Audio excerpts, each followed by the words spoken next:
that the agenda for the May 16th, 2023 regular meeting of council be adopted as presented. And go ahead, Councillor Taylor. I so move. All right, any questions, comments, or concerns?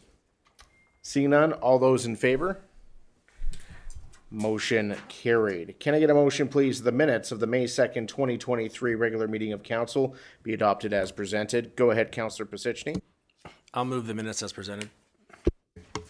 Thank you, Councillor Pisichny. Any questions, comments, or concerns? Seeing none, all those in favor? Motion carried.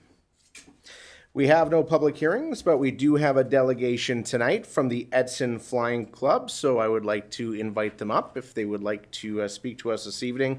Just a reminder that delegates will have 15 minutes to speak through the chair, although the chair may extend their time. Council will ask any clarifying questions, and debate concerning matters raised during the public presentation shall take place only at the direction of council, and please have all responses go through the chair. So I think we have Joe Gallant here from the Edson Flying Club. I think you're doing the presentation. Are the other gentlemen going to join you as well? Yeah. Come on up, guys, and introduce yourselves.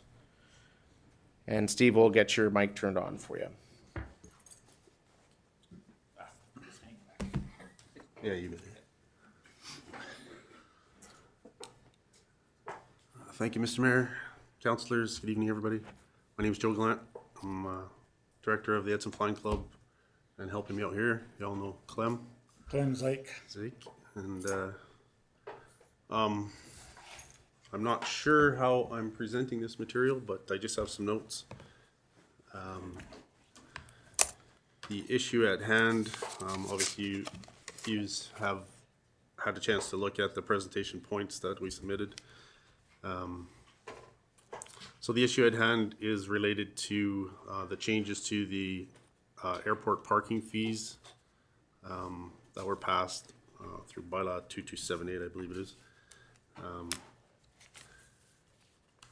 I know this isn't the best time to present, to be coming before council with a matter like this, but you know, and you guys are busy with all the firefighting stuff and regular agendas.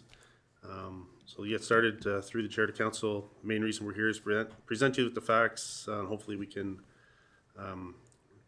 relook at the rate structure and fee increases in that bylaw with regards to long-term aircraft storage at the Edson Airport.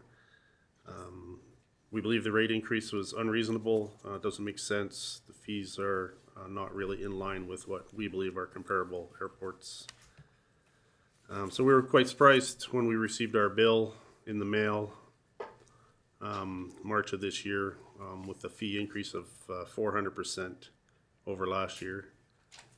Couldn't find that to be fair or logical, and after researching it, it appears to be the highest fee increase of all the fee increases changed at that time.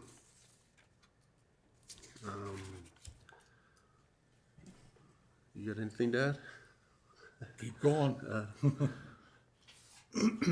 So it looks like, you know, the review process for the fee changes started at the beginning of 2022, and somehow, which we all find hard to believe, not one of us pilots at the airport, and there's 10 or 12 of us, not one of us heard that there was a fee increase coming until we got the bill in the mail, which just doesn't seem normal or possible.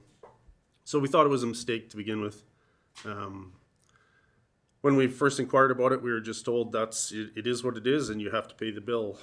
So tried to do a little bit more research on the town website, found out that the increase was structured differently to actually include the use of power on the parking stalls.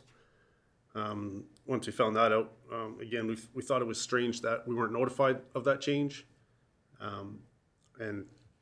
And to sort of make that even more confusing is there's only power available on 4 stalls at the airport. So to bill everybody for parking unanimously just doesn't make sense either. So it just seems like a mistake again.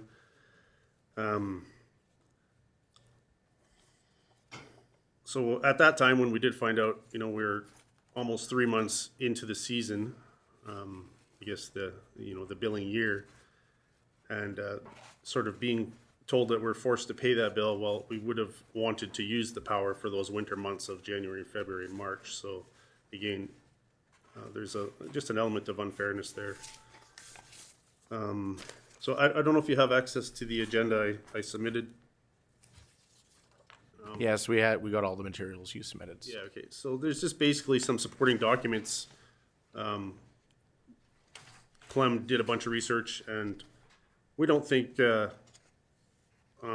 whoever did the research comparing airport fees across the board, across the province, necessarily did their homework properly or chose the right airports to compare it to. So we have several examples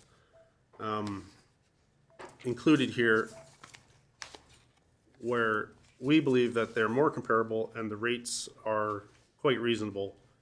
For example, well, just to review, the current fees as they were raised here in Edson is $200 per month parking and $1,200 per year.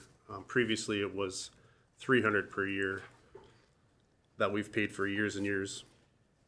And so by comparison, say Villeneuve Airport is $400 per year, Rocky Mountain House $211 per year, High Level Airport $324 per year, Slave Lake $400 per year, Lacombe $300, Red Deer $285 per year, and also of note, Drayton Valley, close by with lots of aircraft activity there. They don't charge any landing fees, commercial or private, no parking fees, commercial or private, and they actually offer hangar space very cheap as well. So, you know, that leads us to believe that our thinking is correct, that the rate increase is just not right. So the user fees presented on the town website, a couple other notes I wanted to make with regard to parking on the apron. There's a rate here. There's power pedestals in front of the building, and the way it's written, it looks to me that visiting aircraft, private aircraft, could come in and park. There's no determined amount of time they can stay for, and they can plug in their aircraft indefinitely, and those fees are waived. So whereas you're asking us to have limited access to power and pay the whole year, which doesn't seem right. The second point in the user fees is just to show that by comparables, the rate is too high as well. The third point, aircraft over 2,001 kilograms, where long-term storage includes power, also is not well written because those are basically considered commercial aircraft and they can't fit or park on the long-term parking stalls as it is. So to charge them basically the same monthly fee and just a little bit more yearly when they would have to stay on the apron where they don't have to deal with soft ground or gravel or anything like that. Again, there's, by comparison, we're paying too much compared to what they would be paying, is my point of view.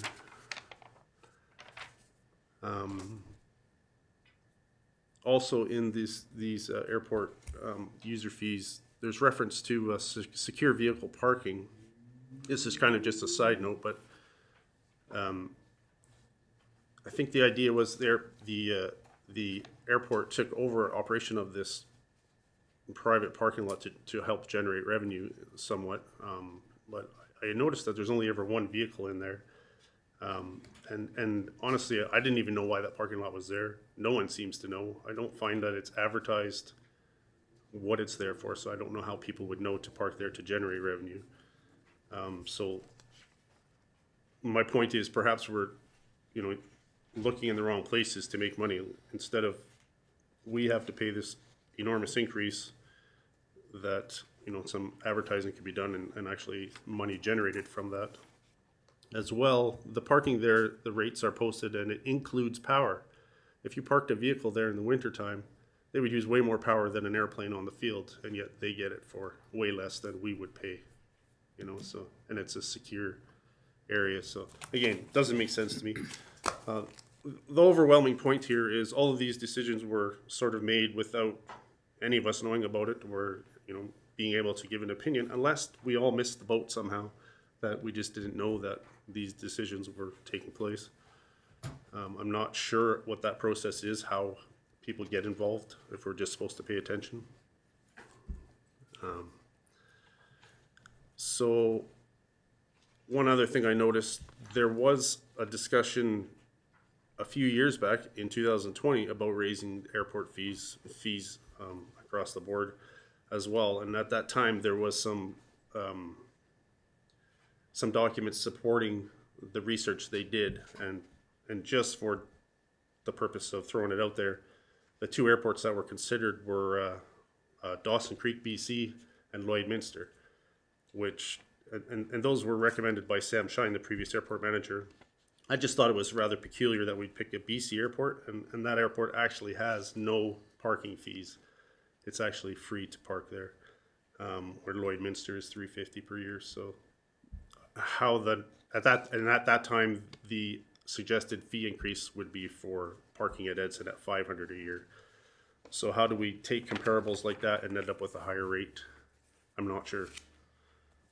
So just going through, I have as well Wetaskiwin Airport. I talked to the manager there, and they're just revamping their fees, but they're still very comparable at $375 per year.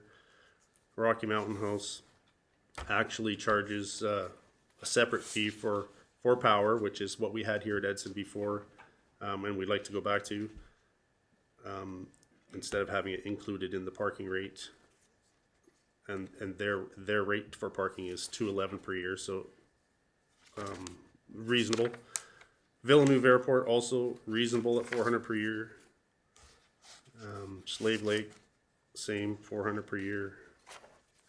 So, we believe that the airports that we're comparing to are very similar, and we just can't comprehend why we would have to pay that rate. Am I right, Clem? Yes, that's what we're here for, is to have that rate reviewed. The consultation process was missed, and we would appreciate that if there's any other business to be had at the airport in regards to our private domain. But basically, we're asking for a review of that rental rate as compared to some of the surrounding airports. Make it fair and equitable for all of us, and that's our request. Yes, so just to go further, I'll just skim through the rest of my agenda here, just supporting documents. I had a copy of this airport policy here, which I don't even know if still exists. It was, again, during Sam Shine's time. It's not dated. I can't find reference to it again. But if there is an airport policy, I think it's important that we're aware of it. And a couple of the items on here that, again, the long-term aircraft parking is only on the grassy areas. Heavy aircraft, they would rarely have to stay long-term parked, but they can't park there. And closing and locking the gates has been an issue for us. We don't feel our aircraft are necessarily secure when the gates are never locked. So we're also asking for a way to communicate with airport operations to have these things concerned, because we don't know the right channels. And to that matter, we've actually never been introduced to the new airport manager, so to speak. So again, sorry, I'm not probably following proper formalities here, but so again, there's just some supporting documents here indicating that Sam Shine did start interacting with us, which we appreciated. We're definitely a presence at the airport, and I think have to be considered during any changes. I know it's a part of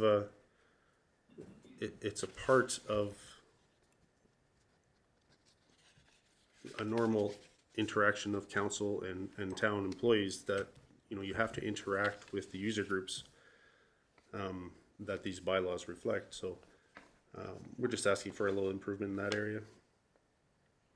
I have attached this document here that shows the different rate increases by percentage, again just highlighting that we were hit the hardest for some reason.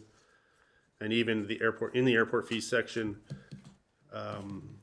you know, 2,000 kgs and under private aircraft were hit harder than commercial aircraft of 2,001 kgs and over. Again, it doesn't make sense logically.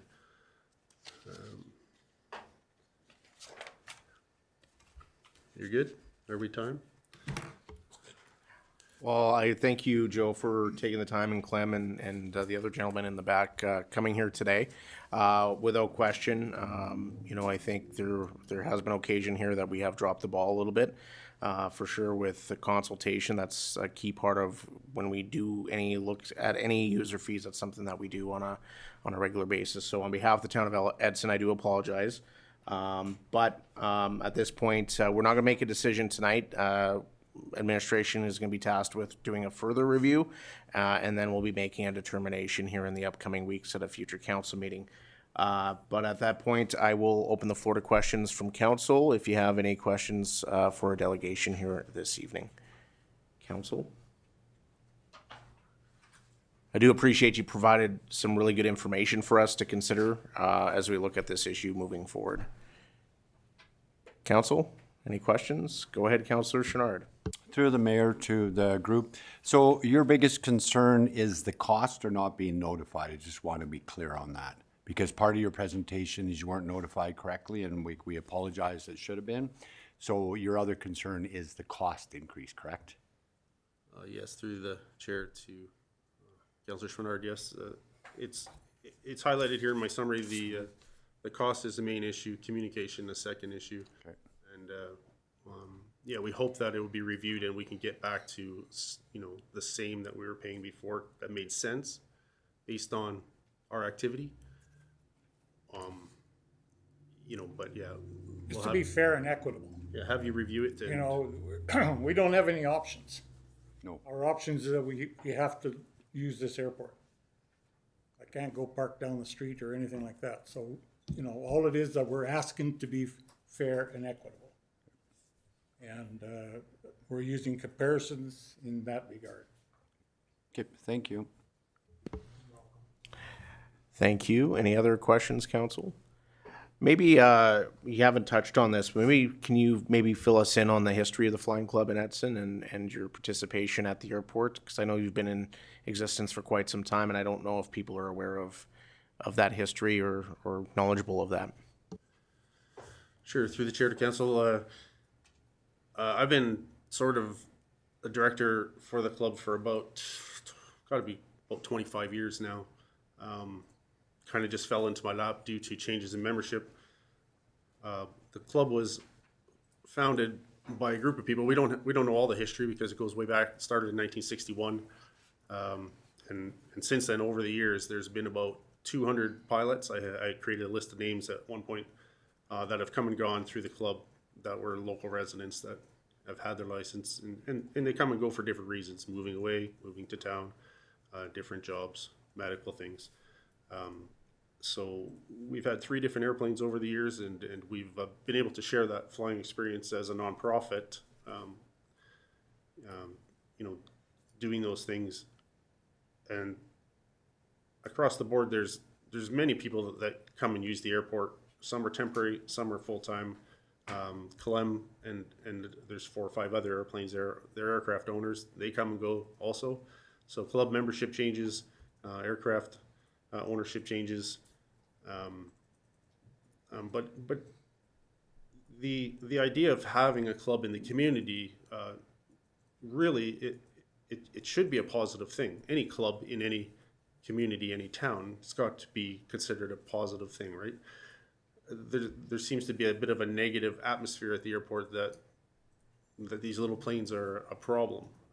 But most airports, clubs are enjoyed by many people. So we like to have that atmosphere here. But yeah, so we've had many members over the years and a few different aircraft, and we all share the costs. It's an expensive hobby. We're not rich by any means. We just make it happen. Everybody has their choice of thing that they do. Currently, membership is way down, and we're weighing some options, but it's not looking great to maintain the club for much longer.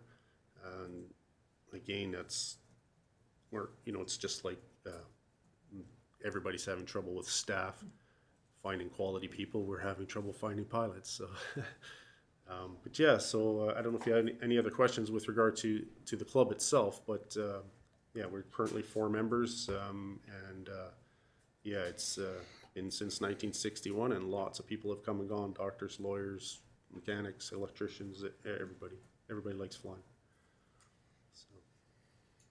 All right, thank you very much for that. Council, any further questions before we move on? Go ahead, Councillor Bevan. Thank you. Through the chair. I've been a long-time resident here in the town of Edson here and that, and I've always been out there and talked to different pilots that have come and gone and that. And have you ever thought of having any kind of a fly-ins in here to promote the airport and maybe help you guys out in the future here to see if anybody else is, if they want to move to town here? We do have an airport here that, we do have space for them to park their planes and stuff like that. Sure. Through the chair to Councillor Bevan, we've considered lots of things over the years, and again, with a small membership, it's pretty difficult. In organizing any fundraising thing is difficult, but we have done a few things.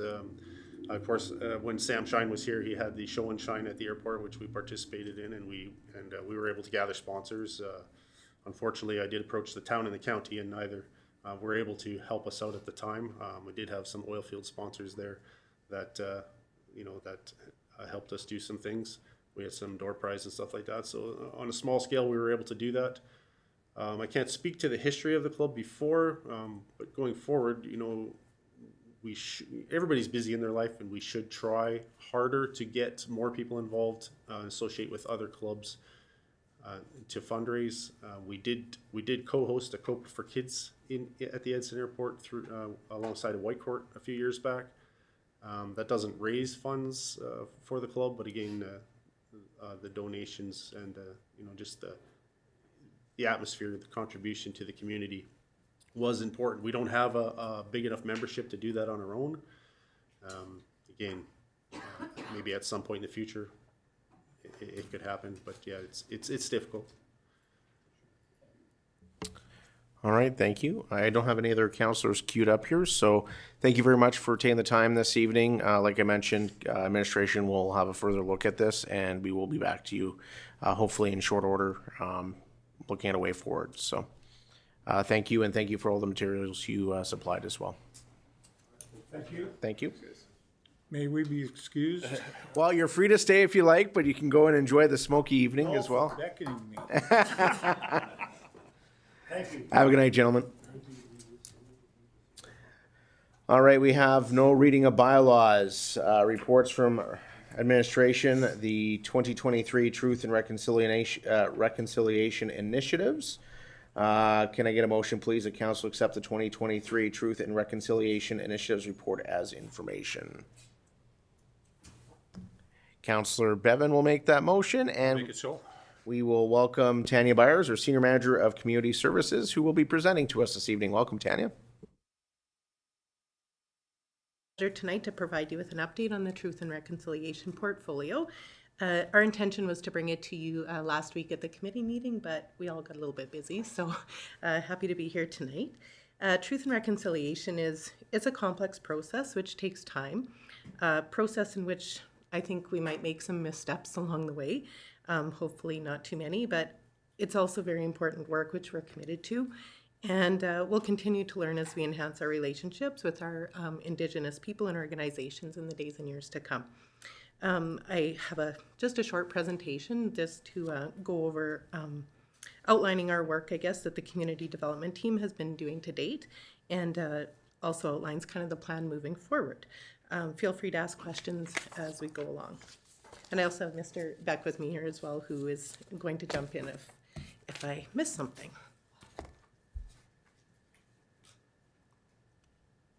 Oh.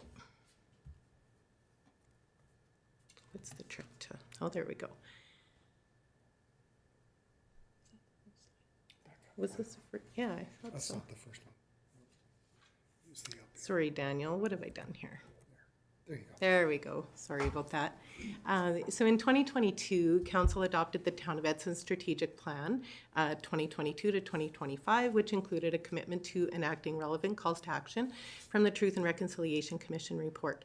The plan also emphasized the need to build strong relationships with Indigenous people and organizations by working with local partners to learn of Indigenous matters and adapting town initiatives to meet common interests, and by reviewing all the decisions through the lens of the calls to action.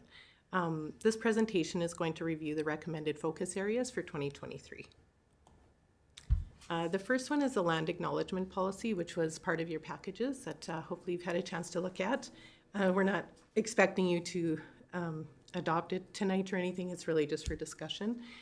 So the policy reflects that a land acknowledgement statement must be used at the beginning of each public council or committee meeting, which also includes boards and committees. It also provides general guidance for use of the acknowledgement in town communications. The second thing that we'd like to put forward for consideration is amendment to the flag policy. Administration's currently reviewing the flag policy, LD2, to better reflect current conditions, and in this context, other municipalities often reflect their commitment to reconciliation within their flag policies. For instance, by flying the Métis Nation and Treaty 6 flags. Based on Council's discussion, the revised policy would be brought forward to Council as a separate item by Legislative Services. Learning opportunities for town council staff and related boards and committees. Administration's researching some opportunities to initiate broader education opportunities for town staff. Some council and staff have already been fortunate to participate in the blanket ceremony conducted by the Edson Friendship Center. We're also looking at future dates to do some more of that. So in 2023, a wider program of educational opportunities for town staff will commence. The same learning opportunities would be offered to council and all the boards and committees, such as our upcoming FCSS Board, Youth Council, and the like. This item is directly related to action item number 57 of the Truth and Reconciliation Commission's calls to action.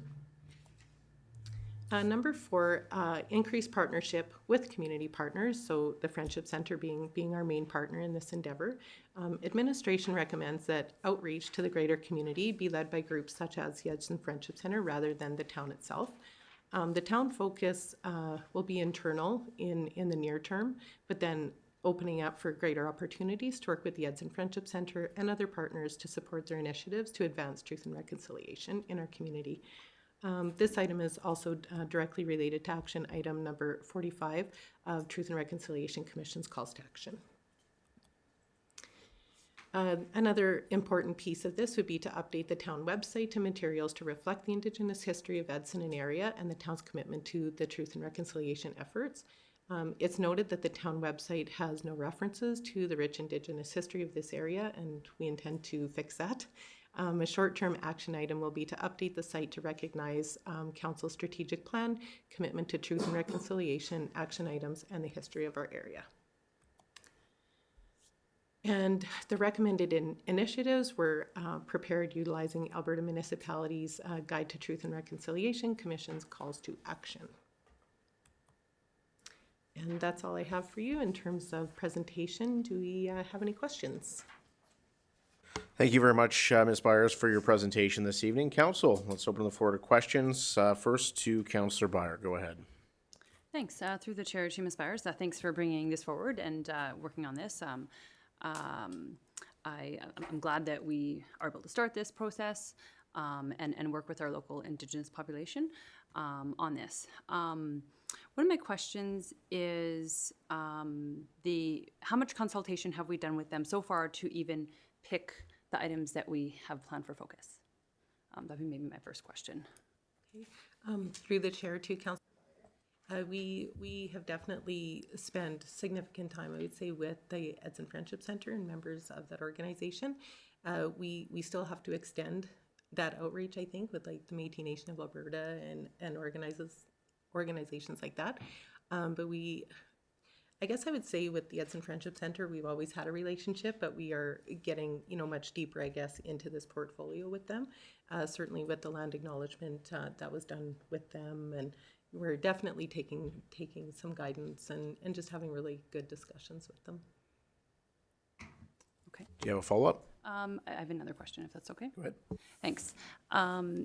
So, okay, thank you. And then secondly, what, I guess when I think about reconciliation and some of the information I learned when I went to the blanket ceremony, and all outside of that as well, that the reconciliation process, my understanding is that it would involve them every step of the way. So rather than trying to understand what it's like to be in their shoes by going through even the municipal guide, to use them. It's there's a saying that, if you want to know what someone is like or what they're going through, walk in their shoes, but that's not quite right anymore. It's you have to actually just believe them when they're saying what they want to say. You have to believe their truth when they're saying it. And like it would be my preference, I don't know what council feels about this, or even maybe how they would feel about this, is to have them at our meetings when we are making these decisions as well. This is, I would prefer to have their involvement, like right here, right at the top level. So there's, so it's right from them, and that we can work right together without missing a beat on it. Because I think it's really important that they have a huge involvement. I don't know if that's something that we can facilitate, or maybe they're not wanting to. I'm not sure, but I feel that would be helpful in that reconciliation, which is for them, not necessarily for us, right? So that's my thoughts. Okay, thank you, Councillor Byer. Councillor Taylor. Yeah, through the mayor to Ms. Byers, thank you for the presentation and the update on this. I know this has been quite a process to get there. As I said, it is a lengthy process to go through this, right? Especially when maybe no work perhaps has been done even before this council, right? I do want to echo what Councillor Byers said. I think in terms of presentations like this, I do think we need to have individuals sitting at the table from the Indigenous community that are showing that they're working side by side, right? If it's left to just us, I think that's the wrong way about doing that. It's not reconciliation. Reconciliation is about doing it together. I understand consultation's been happening, which is good, but I do stress that someone needs to be at the table as well, guiding this council and guiding our administration through this process, right? So that we get it right. And that's the important thing. That was one comment. I just have a number just of comments to go through. And glad to see that the website is being looked at, not only from an Indigenous standpoint, but also just to reflect the true diversity of our community, right? When I draw the analogy of look at our schools. Our schools are very much diverse now. If you go back 20 years, it was basically, I want to say this, it was a sea of white kids. But now, 15% of the population of our schools are people of color. And that has to be reflective in our websites and our social media, and that has to be reflective here within the town of Edson as well. So that's something very much to consider. I'm glad that not only material regarding maybe Indigenous people are being put on there, but all the different communities and diversityness in our community has to be reflected there. Happy to see about the learning opportunities that can happen, the blanket exercise. That's important, but not to forget about National Day for Truth and Reconciliation, and not to forget about National Indigenous Peoples Day on June 21st. Those are important days as well that the town can work with the Indigenous community and their staff to work on understanding and truth, right? The flag policy, I think, is a huge step in the right direction that needs to be reviewed. I know that's been, again, something that's coming. So the land acknowledgement is perhaps now the biggest thing I want to sort of address. So how much consultation was, and this is my question, how much consultation was made in terms of creating the statement that you have created now? Like, how much consultation was made with the Indigenous community in terms of making that statement? Councillor Byer, sorry. Ms. Byers, go ahead. Through the chair to Councillor Taylor, definitely the land acknowledgement in front of you was done in direct consultation with the Friendship Centre. And you probably note that, you know, the actual names of the First Nations has not been included. And that was part of the decision process, that we actually anticipate further interaction, I guess, with community groups to come up with one that does go a bit further, but for the use in meetings and such, we wanted to go with something very, I guess, something that is really quite simple to read and, you know, understood and still very meaningful. But then when we look at things that are more like events and like special things like that, that we might go a bit further with the one that's yet to be produced, I guess, with our partners. Okay, thank you, Ms. Byers. Councillor Taylor, do you have a follow-up? Go ahead. Yeah, through the mayor to Ms. Byers. Yeah, I agree with that. I know it's tough that we want to have just like a blanket statement written in a policy that we can always say, but the land acknowledgement does have to be like a piece of fluid material as well, because it will change and adapt to the setting to which you're in, right? And I know that's tough to build into a policy. Like, how does it change? But somehow it needs to, and the words will change over time as well. The meanings will change over time as well. So I know perhaps policies to look at it every 3 years, but we may have to look at it much sooner than that. That's something to deeply consider when you're looking at this land acknowledgement, right? I even think about the land acknowledgement that we say within our schools. It changes per events. And we also have to be careful about oversaying it. Because when you oversay it, if you say it every day, and I know some schools will say it every single day on the announcements, and now the words become meaningless, right? So if you're just saying it to tick off a box, that's the wrong reason. So we need to be able to ensure that it's a fluid piece that adapts to certain scenarios, and is said with meaning. And I don't know how you structure that into a policy, because we want to follow that policy, but that's the way it has to be. So those are my comments on the land acknowledgement. Thank you. Council, any further questions, comments, concerns to Ms. Byers? Anybody else? Well, I do. Oh, you have something new, Councillor Taylor? Go ahead. Through the mayor, to Ms. Byers. So you talk about greater outreach happening, but wanting it to be with the Friendship Center for now. Can you talk a little bit more about what you mean by that? Are you saying that the town is not going to be involved in other organizations, or just in the near term? What's your vision, and can you speak a little bit more about that? Sure. Through the chair to Councillor Taylor, I would say, like, in the moment, we do look to the Friendship Center as our local expert, so to speak, or, you know, our go-to. But we also recognize that there are other populations in our community that, you know, may have different elders and that sort of thing. So we're definitely, Marcia Shack is actually doing some of that outreach to, you know, really just identify some of the other individuals in our community that could help guide us along this journey.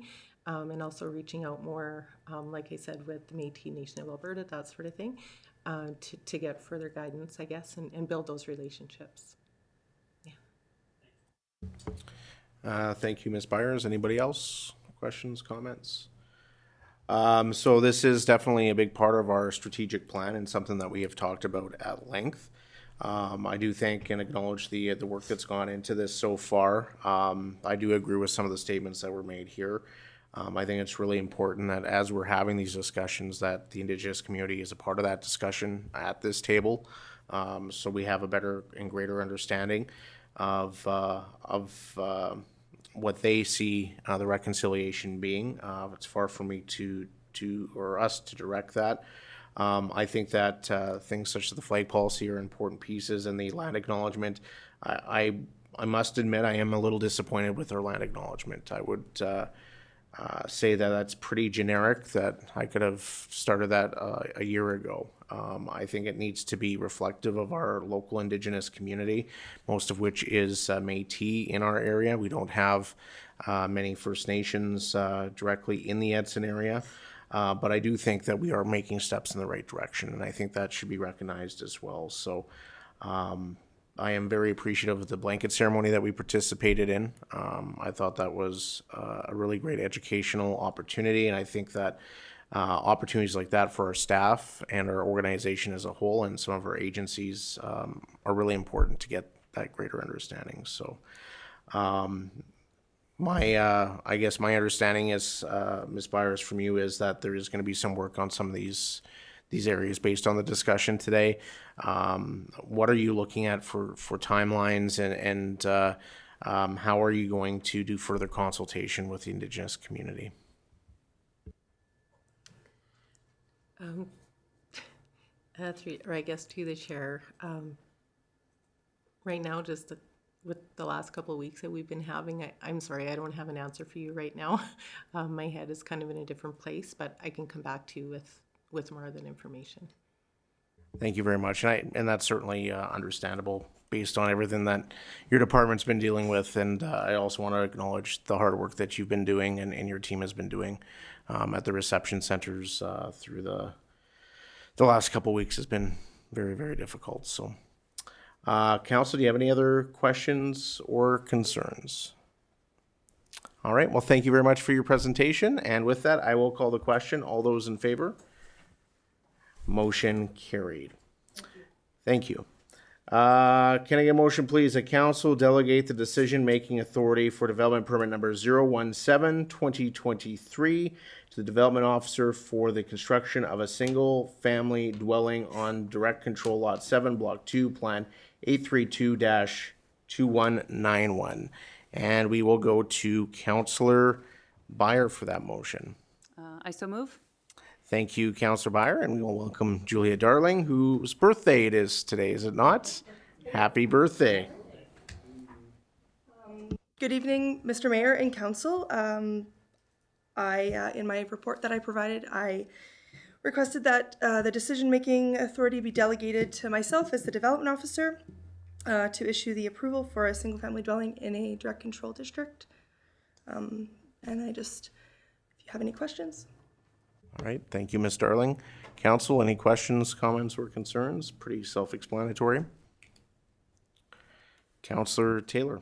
Yeah, through the mayor to Ms. Darling. I know this landowner had come to us a few months ago to, I think it was demolish the burned property, and of course it's direct control. Like, how big is that direct control area? Is it just? It's not just the property. Is it like multiple blocks? Like, how big is this area? To Councillor Taylor, we have several parcels of land in that area that are direct control. So not necessarily all of the neighbors in that area. As you'll see in my report, it was something that we had stated with our new land use bylaw rewrite. We are looking at, and we would be working with the landowners to appropriately zone their properties. So I don't have to come and visit you guys as much as I like to see you. Visit you guys for things like this that are definitely within my normal authority. Thank you very much. And, you no longer have your question, Councillor Byer? All right. Council, any further questions? Seeing none, I will call the question. All those in favor? Motion carried. Thank you very much, Ms. Darling. Do we have birthday cake after this, or? Information items, no sundry items, council committee reports. We are going back to May the 3rd, and today we will start with Councillor Chenard. Perfect. I had 2 emergency meetings, one on May 12th and one on May 16th, and that's it for my report. Thank you, Councillor Bevan. Same as Councillor Chenard. Thank you, Councillor Byer. Oh, hang on one sec. Go ahead, Councillor Byer. I just had the Emergency Management Advisory Committee today. Thank you, Councillor Taylor. Oh, hang on. Still getting used to this. Councillor Taylor, go ahead. Both EMAC meetings on the 12th and 16th. Thank you, Councillor Taylor. Councillor Moore. Thank you. I have nothing to report. Thank you, Councillor Moore. Councillor Pasichny, go ahead. The same meetings, emergency meetings as the rest. All right, thank you. Did I get you, Counselor Bevan? Yep. Okay. And same for me, the 2 Emergency Management Advisory Committee meetings, along with everything else that's been going on. No financial items. Questions from media and public regarding items from this council meeting? None? Oh. No, I love your questions. They're really good questions. Do we have any media here? No? Okay, thank you. And can I get a motion, please, that the meeting move into a closed session pursuant to Section 24 of the Freedom of Information and Protection of Privacy Act? Councillor Chenard. Thank you. All those in favor? Motion carried. All right, ladies and gentlemen, can I get a motion for adjournment? Councillor Chenard. Motion for adjournment. Thank you. All those in favor? Motion carried.